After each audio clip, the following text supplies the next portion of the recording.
Welcome to the Garden Basics with Farmer Fred podcast. If you're just a beginning gardener or you want good gardening information, well, you've come to the right spot.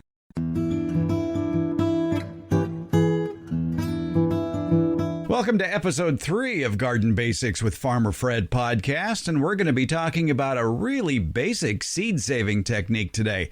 How and where to store those half-filled leftover packets of seeds that you have somewhere in the house. Did you look in the garage? I really hope they're not there. And the reason you may want to start searching the house for those seed packets now is because if you're going seed shopping, you just might not find seeds of popular varieties of vegetables at the nursery or online right now because many of them have been swooped up. And for that, you can blame the anxiety surrounding the coronavirus pandemic. We'll talk with the president of a seed company about why orders are not getting refilled for customers and stores and what you can do to better store your current supply of seeds to guarantee that they will germinate next year and the year after that. And we get to bring in college horticulture professor Debbie Flower to answer your garden questions. And today's question deals with a common problem with backyard and indoor citrus trees, yellowing leaves. Plus, we have a nifty way to stick tomato and pepper plants in the ground. It's a method guaranteed to produce stronger plants. Welcome to episode 3 of Garden Basics with Farmer Fred. Let's get started.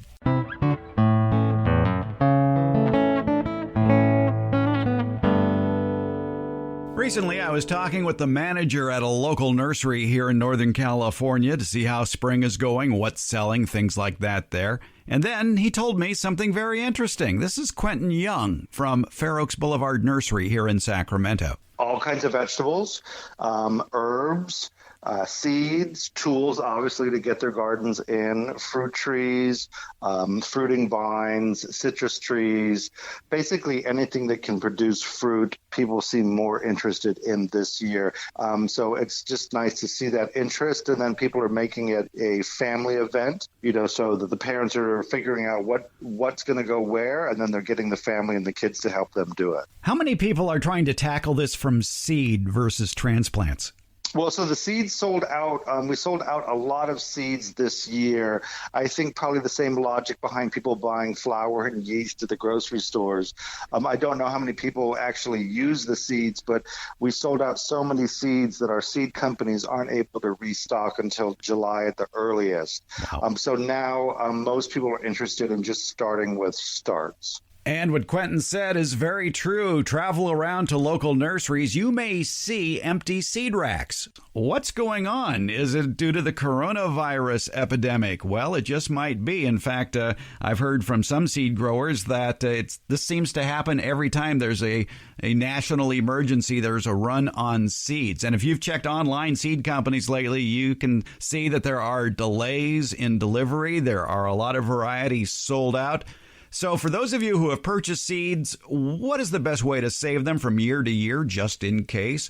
Let's talk with Renee Shepard. She's with Renee's Garden, the garden-to-table seed company based up in the mountains above Santa Cruz in Felton.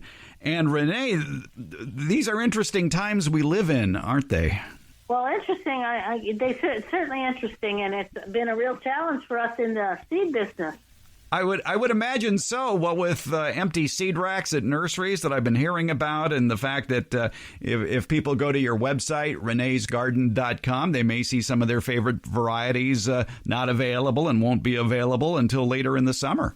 Well, that's right. And oddly enough, in this case, it's really more of a supply chain problem, simply kind of like toilet paper and paper towels. And in other words, we are just out because the available supply was such a huge demand. So, for example, at the beginning of the coronavirus shelter in place, normally on a Monday we would get maybe in our smaller company 300 or 400 orders on a Monday, and we started to get 2,500 orders instead.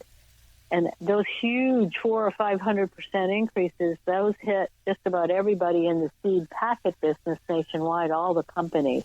So the people who either sell them online or in a catalog, as well as companies like mine that also sell to garden centers and nurseries, most of us had delivered initial orders to garden centers and nurseries, but then we got huge demand. So we all, in the seed packet business, we figure out, okay, we sold X thousand packets of, let's say, lemon cucumber last year and the year before, so we'll probably sell the same amount this year plus an increase that we hope to get. And that's how many we packet for the spring season. And usually that supply, if we'll do it decently, if we project well, that'll last us through the spring.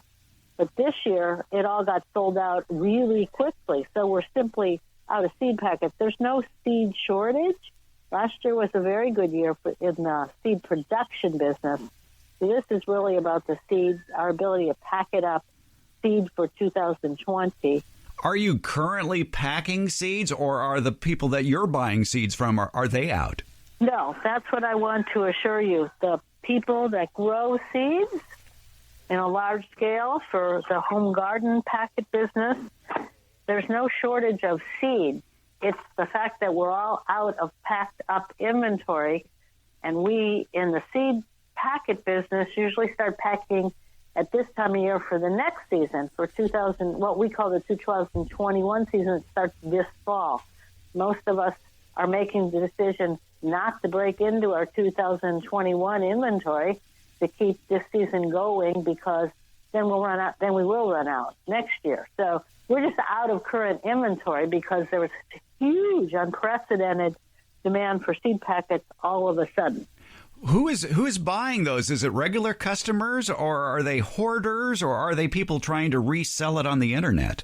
I'm sure there's some of all of that, but we on our home garden side, because we do have an online site, obviously, we haven't seen people ordering tremendous amounts of packets. No, we've just seen a tremendous number of people who are sheltering in place at home and always meant to have a garden, or thought of what can I do with the kids, or I think I want to grow my own food, or there's a lot of new gardeners trying it for the first time, and there's a lot of people who are saying, maybe I want to order some packets for next year too. I don't know the answer to that. As far as people buying seeds to resell them on the internet, that's been happening for a long time. We find our seeds sold by a whole lot of people. Nothing we can do about that. What seeds do you currently have in stock? Well, you have to go on our website to see. My advice to gardeners would be, and going to nurseries too, is if you've always grown sun gold tomato, you may go to the nursery or online or mail order and see that you can't find any. This might be the year to try something different. We don't sell any varieties that we haven't carefully trialed and don't think are excellent for home gardens. So prepare to find that your favorites may be sold out, but that doesn't mean there are other choices. And we are more sold out of vegetables than we are of flowers. So if you always thought you might want to plant a few pollinator flowers, this might be a really good year to play around with flowers and herbs. Yes, indeed. To start a pollinator garden is part of a successful vegetable garden. So, when life hands you a lemon, you make lemonade, gardeners, and that's what you do. I think you just have to be okay with maybe not planting your same things or your first choices. Try another variety or a new variety. That we've all got to make do and figure out how to just get through this, right? Exactly. How are things going in the way of employment at Renee's Garden? Is the COVID-19 virus working its way through your personnel? No, we haven't had anybody who's gotten sick. Our staff in the office here in Felton are all working from home. Fortunately, we're a computer-based business, so that wasn't too hard to set up. Our warehouse, which is actually in Boulder, Colorado, in the middle of the country, is working full-time. Everyone's working as much as they can with proper distancing and masks and so on. But it is tough to keep up filling and mostly shipping orders in this situation. Yeah, that's a question I've been getting a lot lately, and people don't understand that nurseries, seed suppliers are all part of agriculture, and agriculture is essential services. That's true. It varies widely across the country because we sell all over the country. There's a few states in which nurseries have not been exempted, and that's been really tough for them. For those, we are providing seed packet fronts in a download so that they can try and sell what they have online themselves. So, but it's hard to set that up from scratch if you've never done it. So I think It's tougher in some other states, better here, but there are lines at nurseries because of social distancing, so just be patient. Yes, exactly. That's one of the new normals, I think, for all of us going forward is exercise more patience. So let's talk about saving seeds. If people bought a lot of seeds, they obviously don't need to start all of them. I hope they wouldn't start all of them unless they're farming. But for the most part, people are going to have leftover packets. And I hope to goodness they're not just leaving them on a counter in the garage and are doing something to properly save those so those seeds might be able to be used in future years. What is the proper way to save a packet of seeds? Well, first of all, different seeds have different, they will hold their germination for different amounts of time. So, for example, vegetable fruiting varieties such as cucumbers, peppers, tomatoes, they'll be good for 2, 3, 4 years, whereas leafy greens don't hold their germ as long. But almost everything you buy now will be good for at least another season or two. And if stored properly, and proper storage for seed packets means cool and dry. Their biggest enemies are heat and humidity. So never keep them in the garage or your garden shed. Always keep them indoors where you would be comfortable. So in the summer, if you're in an area that you'd want to have air conditioning, that's where your seeds should be too. For really long-term storage, like more than a year or so, you keep them in a sealed mason jar in the refrigerator to keep in the freezer to keep the moisture out, and always bring the jar to room temperature before you take the seeds out. But if you're just saving them to next season, just keep them cool and dry, and you'll be fine, and or share them with other people. Is it okay to put them in the vegetable crisper in the refrigerator, or should they go into the freezer if you're saving them long term? I don't think putting them in the vegetable crisper has any particular advantage. I think if you're buying seeds from a reputable company and you're not buying the, $5 for a $1 packet, those are already old probably. So if you're buying fresh new seed and you keep it in a Ziploc bag in a cool, dry place indoors, you really shouldn't have much trouble saving the seed till next season anyway. Or if you want to keep it for 2, 3, 4 years, then you go the freezer route. Is a plastic bag better than a paper bag? A paper bag's fine, too. All right. Now, in past years, I've always suggested if people want to save their seeds, use the original packet it came in, put them in a paper bag, label the bag, and put it in the coolest, driest place in the house. And for a lot of people, that might be under your bed, but leave some notes around as far as what you left under your bed. In the summer, the hot weather, do most people in your area have air conditioning or not? Oh, yes. Then if you're in an air-conditioned house, then those temperatures are fine for one season storage. You don't really have to go to special extremes. Humidity and extreme heat are the enemy. Most fresh seeds that you buy at a garden center, you can certainly keep them one season. For longer storage, you need to freeze them. Alternatively, you buy the broccoli and have someone else buy the lettuce and then share packets. Most garden seed packets contain enough seed to feed a family of 4 or 6 with a little left over because we put enough seed in the packets that if the cat walks over the bed or something doesn't come up, you can replant.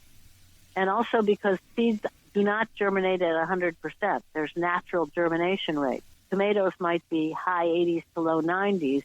But if you were wanting to grow lavender seed, a good germ would be 50 or 60%. That's why we provide more seed. So it's good to plant a little more and then thin them out to the recommended spacing on the package. And that's really essential when you plant from seed. Whenever you go to plant seeds, follow the directions that are listed on the back of the package. They'll tell you exactly what to do and how to thin them and how to grow them. Renee Shepherd's with Renee's Garden, based in Felton here in Northern California, the Garden to Table Seed Company. Well, Renee, best of luck to all of us, and we hope to have more normal times ahead. Well, we finally had some good rain and finally getting beautiful, so I think it's going to be a great year to be outside gardening. At least we can all be assured of that. We are grateful for a beautiful spring. There's no question about that. Renee Shepard, thanks for a few minutes of your time. Sure, glad to do it. Great gardening to everybody.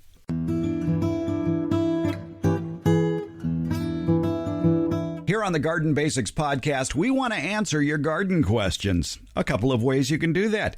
Give us a call, 916-292-8964. That number again, 916-292-8964. You can either leave a message or you can text that number as well. Be patient. There are a lot of rings before we pick up. Another way is email. Send your garden questions to fred@farmerfred.com. That's fred@farmerfred.com. One benefit of email is you can attach a photo of a bug or a plant that you're trying to identify. We're looking forward to hearing and seeing your questions. And thanks for listening to the Garden Basics with Farmer Fred podcast. I appreciate all your support and all your comments.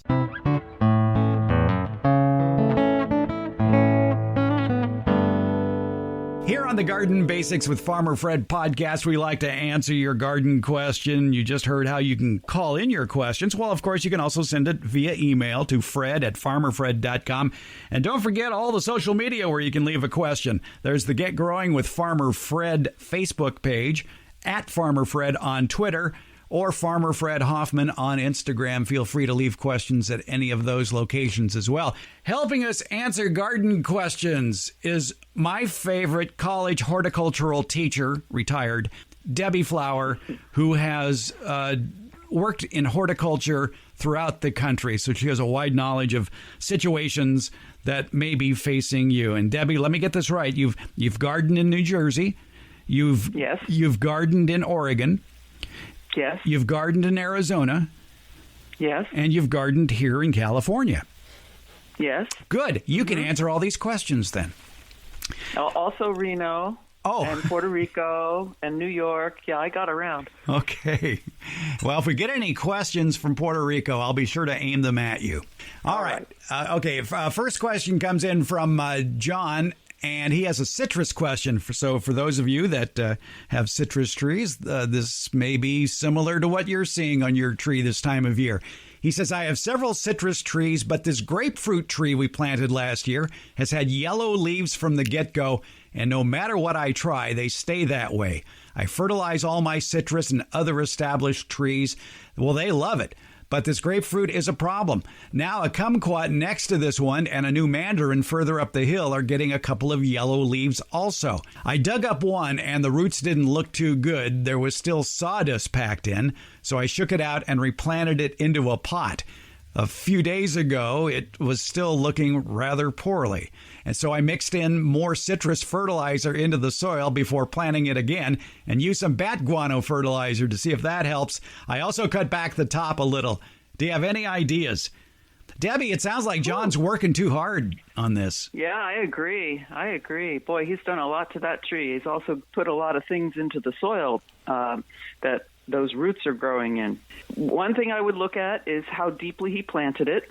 If you plant a citrus too deeply, it goes for many other woody plants as well, meaning that the soil is covering part of the trunk close to the root zone, then they will suffer and you will see yellow leaves.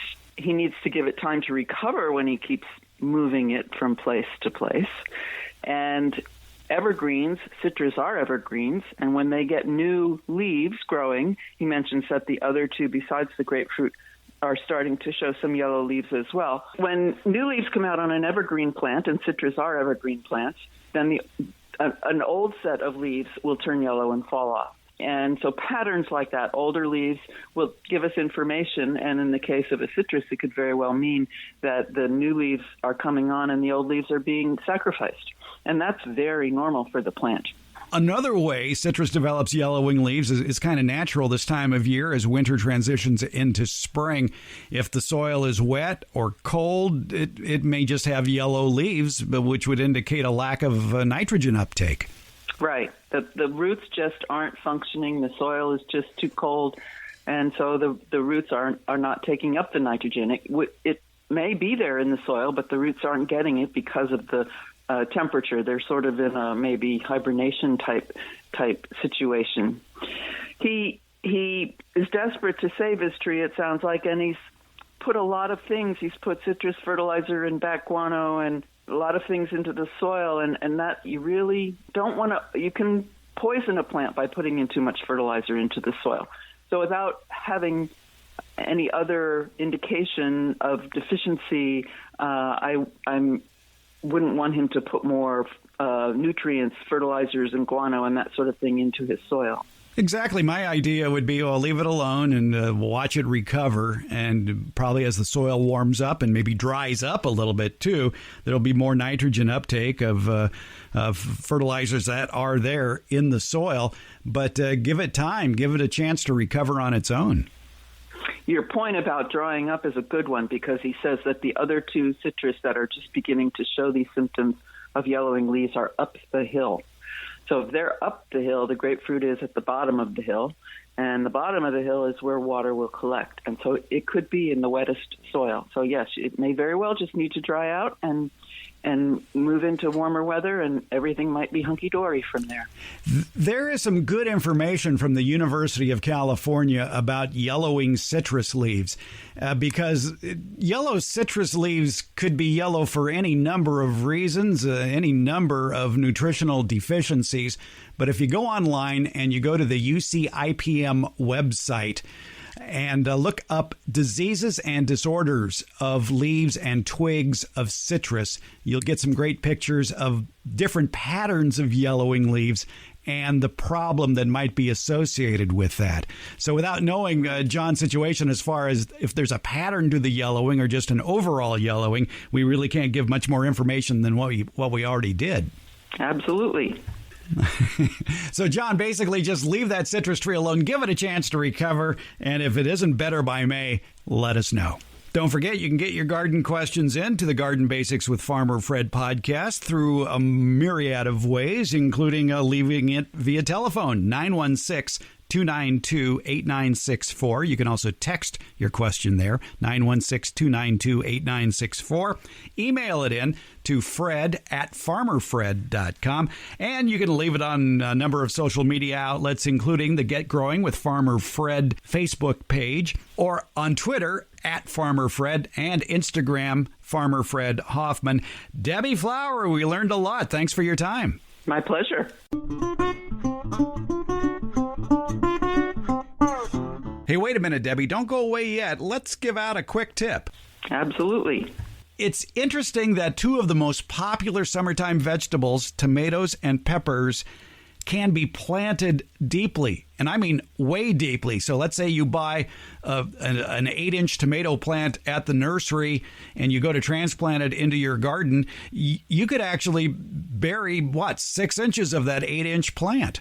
It's one of the things I told my students in horticulture education. You learn the rules, and then you spend the rest of your life learning the exceptions. And this is an exception, that you can plant the plant much more deeply into your garden than it was in the pot. Why is that? Well, they have the ability to make roots on their stems. If you've grown tomatoes before, perhaps you've seen that as the branches get older and bigger, and sometimes they sag, and you'll see bumps along the stem. And for that plant, they are able to make roots there. And that's great, especially if you've started tomato plants from seed and maybe they've gotten a bit lanky, and if you tried to plant it at soil level in the garden, it would just fall right over. Well, one way around that is to bury it deeply. But I guess you could also, if you wanted to, if you couldn't go deep, maybe you could go long and dig a trench and bury most of it in the trench and leave the top couple of inches sticking out. That may be the better choice if the plant is very tall. Because let's say the plant is 2 feet tall, if you dug a 1.5 foot deep hole, the roots are going to be really low in the soil and maybe out of reach of oxygen and water. So the trench idea would definitely work. So you just dig a trench along the soil, lay the plant in it, and turn it up at the end. You may need a stake to make the end stand up straight, but that's okay. It'll be well-rooted, and it's really an advantage to the plant because now it has so much more rooting system, and it takes a lot of roots to make a lot of tasty tomatoes. Do you have to strip off the lower leaves when you plant it that way? You do not. Oh, What about pepper plants? Can you do that the same way as well? Yes, you can do that the same way as well. Well, how easy do you want it? Boy, that's great. You can just dig a trench and plant it, leaving the top sticking out. And would you leave out what, the top 2 sets of leaves, or how much would you leave out sticking above the soil surface? The top 2 sets would probably be my minimum. You could leave more if you've got a sturdy plant and want more of a presence above ground. Now, we should point out that, as you pointed out, Debbie, this is the exception, not the rule. Generally, when you buy plants at the nursery, you want to plant them at the same depth that they came in the pot from the nursery, and this is the exception. Absolutely, it is the exception. Yes. So don't screw it up, folks. Oh, but grow your tomatoes, especially your tomatoes and peppers. They're easy, productive plants. It's so satisfying. Exactly. Debbie Flower, always a pleasure. Thanks for a great garden tip. Thank you, Fred. Well, today, Friday, April 17th, is kind of special for me. It's the 8th anniversary. The 8th anniversary of what? After being diagnosed with 4 cholesterol-jammed heart arteries back in March 2012, I underwent quadruple coronary artery bypass graft surgery on April 17th, 2012. Hey, and I'm still here. And to complicate matters, at that same time, I was told, and actually to my total surprise, that I had full-blown type 2 diabetes with an A1C number of 10.4. And those of you that are familiar with diabetes are familiar with A1C numbers. 10.4 is not good. That's really high. Well, fortunately, the surgery went well, and the long road to healing from heart disease and diabetes began. And thanks to regular exercise and healthy diet, I lost 60 pounds. The arteries that now service my heart are still flowing without problems. The blood sugar levels are way down. That A1C level, now at 6.0, and that's near normal. And also, to the amazement of the doctors, within 8 months of surgery, I no longer needed to take any prescription medications for either of those ailments. And they agreed. It was with their blessings, of course. Well, it's now years later, and I am still prescription-free with the help of eating good food and regular exercise. Now, I'm not a doctor or a nutritionist. I'm just a guy who's lucky to be alive, a guy who could have easily keeled over and died back in March of 2012. But I'm still here, and my philosophy is shut your mouth and move your feet, and a lot of it involves gardening. Plus, I ride my bike about 100 miles a week now. So what tips did I use to be able to wean myself off prescription medications and get back to a normal life?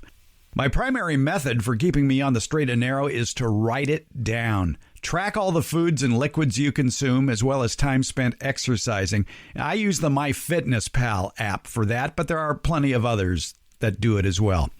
Read the label of whatever you eat. Pay attention to serving size, calories per serving, sugar and fiber content. By the way, speaking of sugar and fiber, added sugar is your enemy. Too much sugar in the diet can make you susceptible to many diseases, not just heart disease and diabetes. Read the book Fat Chance by Dr. Robert Lustig for more information about that. Now, if sugar is your enemy, well, I'm here to tell you soluble fiber is your friend. Studies at the Mayo Clinic and other institutions have shown that soluble fiber may help lower blood cholesterol levels by reducing low-density lipoproteins, the bad cholesterol levels. Soluble fiber may have other heart health benefits, such as lowering blood pressure, blood glucose levels, and inflammation. So what I try to do every day is eat more fiber and eat less sugar. My goals are to eat at least 35 grams of fiber per day and less than 45 grams of added sugar per day. So the goal is to choose foods with more fiber than sugar. And I was in my 60s when all this happened. And you are not too old to achieve better health either. People who eat right and exercise can substantially reduce their risk for cardiovascular disease and death, even if in their 50s or 60s or even their 70s. And that's where gardening comes in. Besides being good exercise, you're growing healthy food, fruits and vegetables full of soluble fiber. If I can do it, I bet you could too. Thank you for listening to the Garden Basics with Farmer Fred podcast. Be sure to subscribe.